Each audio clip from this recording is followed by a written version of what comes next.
Noong bata pa ako, tuwing Semana Santa, nag-iiba ang pakiramdam ng baryo. Tahimik ang paligid, mabigat ang hangin, at parang may nagmamasid kahit walang tao sa paligid namin. Nagsisimula ang lahat sa linggo ng palaspas. Sabi ng matatanda, huwag mong itatapon ang palaspas dahil nagsisilbi itong proteksyon laban sa malas at masasamang espiritu buong taon ng iyong buhay. Kinagabihan ng linggo, bawal nang tumambay sa labas.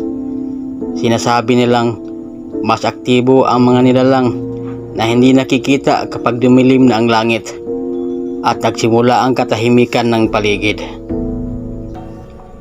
Pagsapit ng Lunes Santo, pinagbabawal ang malalakas na ingay.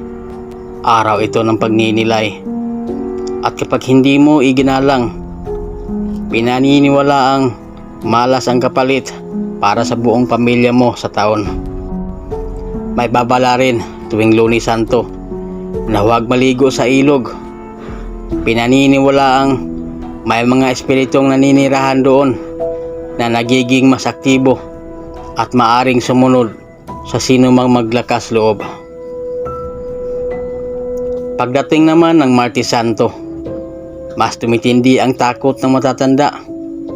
Sinasabi nilang ang mga elemento ay gumagala, lalo na sa mga batang hindi sumusunod at patuloy na lumalabas sa gabi. Tuwing Martes, lagi kaming pinapasok bago pa dumilim.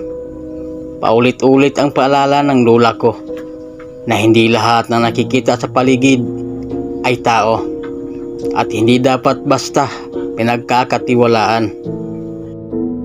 Sa Miyerkules Santo naman, ito raw ang araw ng pagtataksil.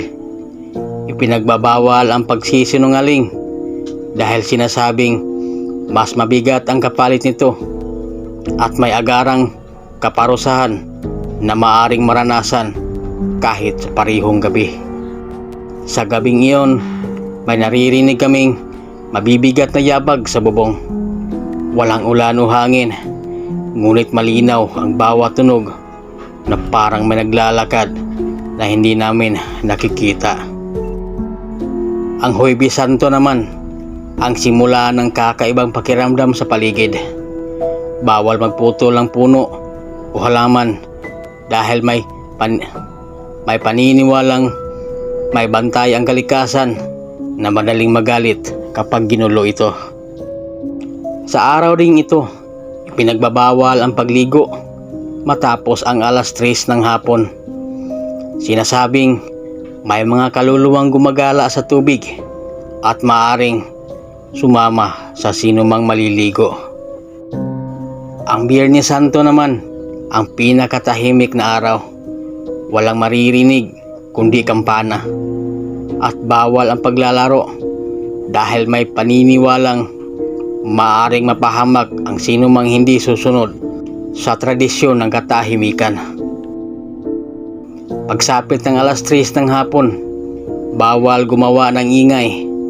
Ito raw ang oras ng kamatayan, kaya lahat ay hinihikayat na manahimik at magdasal bilang paggalang. May batang minsang hindi sumunod sa bilin. Naglaro siya sa labas, ngunit kinagabihan ay nilagnat at nagsalita ng mga salitang hindi maintindihan ng kanyang pamilya. Sa Sabado de Gloria naman, ang araw ng muling pag-asa. Ngunit bago pa sumapit ang umaga, sinasabing ito ang huling pagkakataon ng mga nilalang na gumala at magparamdam sa mundo.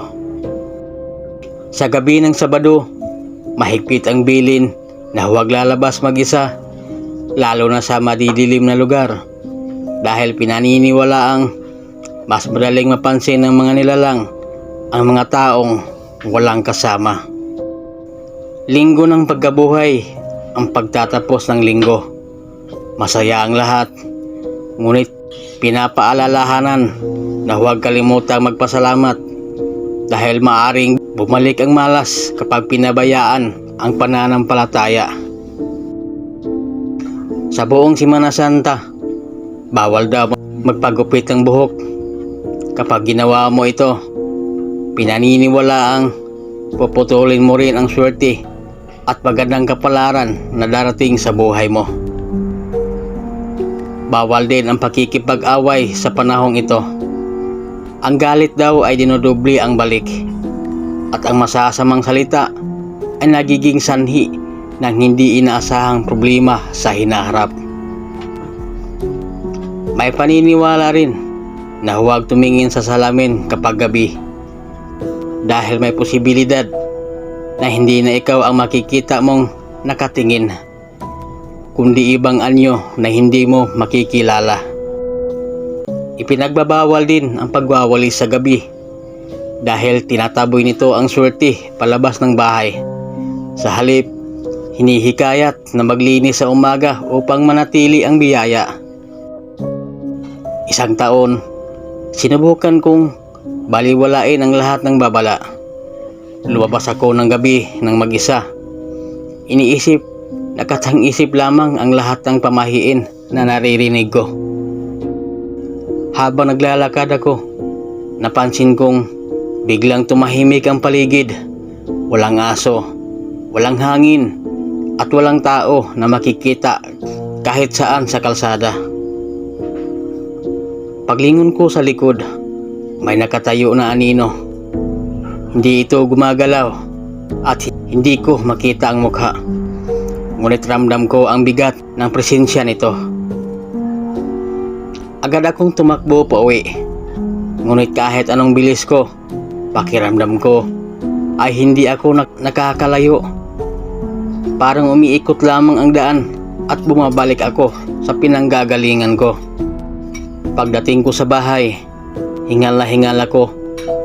Ngunit nagulat ako nang sabihin ng pamilya ko na matagal na raw akong nasa loob at hindi naman umaalis. Hindi ko maipaliwanag ang nangyari. Ngunit simula noon, naniwala na ako sa mga babala ng matatanda at hindi na muling sumaway sa kanilang mga bilin. Tuwing darating ang Semana Santa ngayon, mas pinipili ko nang manatili sa loob ng bahay kapag gabi at sundin ang lahat ng tradisyong aking kinalakihan. Hindi ko man lubos na maintindihan ang lahat ng pamahiin. Pinili ko pa ring igalang ang mga ito dahil sa mga karanasang hindi ko maipaliwanag hanggang ngayon.